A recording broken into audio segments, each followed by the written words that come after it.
Hey, thanks for checking out this video. If you've been following along in the series, you know I purchased a 10 by 20 yard shed a little while ago, and I plan on doing some upgrades. If you haven't watched my overview video, I encourage you to go check that out. And please, if you'd like to follow along with this project, don't forget to subscribe. In this video, I'll be installing some indoor-outdoor carpet and a ramp along the large entrance door. This is the haul I picked up for today's project from Lowe's.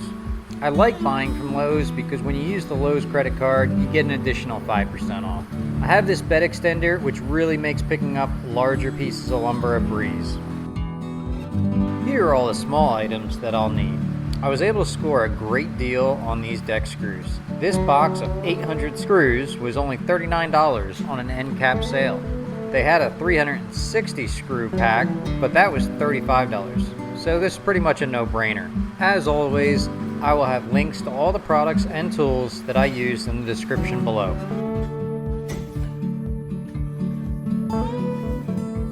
To start the project, I'll need to clear a few items that managed to find a home in the shed so that I'll be able to lay the carpet. With everything cleared and the floor swept clean, it will make installing the carpet very easy. I used the factory cut corner on the carpet and I started in the far corner. I used simple two-way carpet tape to adhere it to the subfloor, using 2 strips near the 2 entrances, and cut the carpet with a sharp knife. This carpet is inexpensive at only 58 cents per square foot. It was a cheap upgrade and drastically changes the feel of the shed.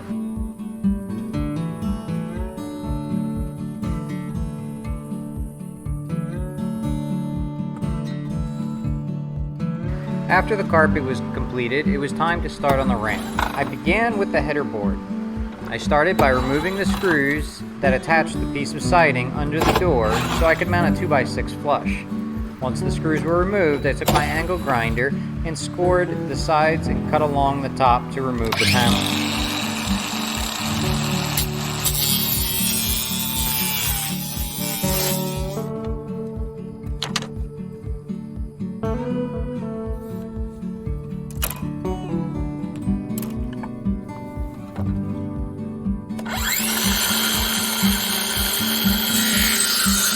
Whenever you cut pressure-treated lumber, make sure that you seal the end that you cut to protect it from the elements.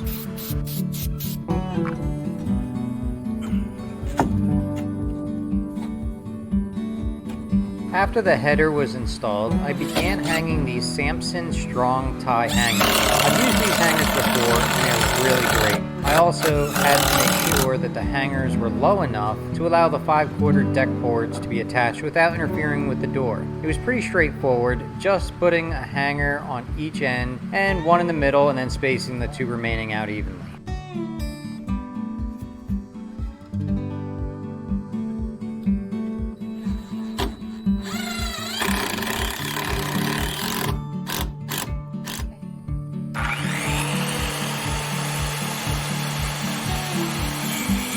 I did struggle cutting the angle of the bottom of the ramp, but after several cuts I decided to just leave it the way it was, thinking that over time the ramp would settle into the ground. For the top angle, I just used a simple compass to find the correct angle to cut.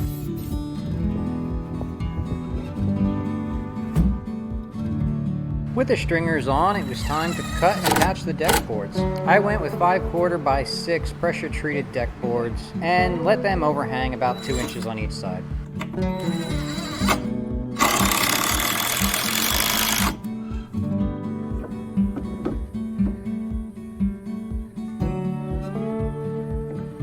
After the planks were installed, it was time to test the ramp. The mower went up without issue, and I was even able to push it up if I needed to.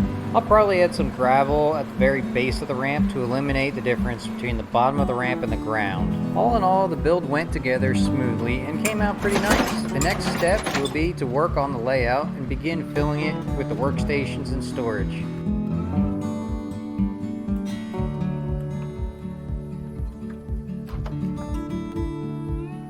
I hope you enjoyed the build, and if you'd like to see more of this project, please subscribe.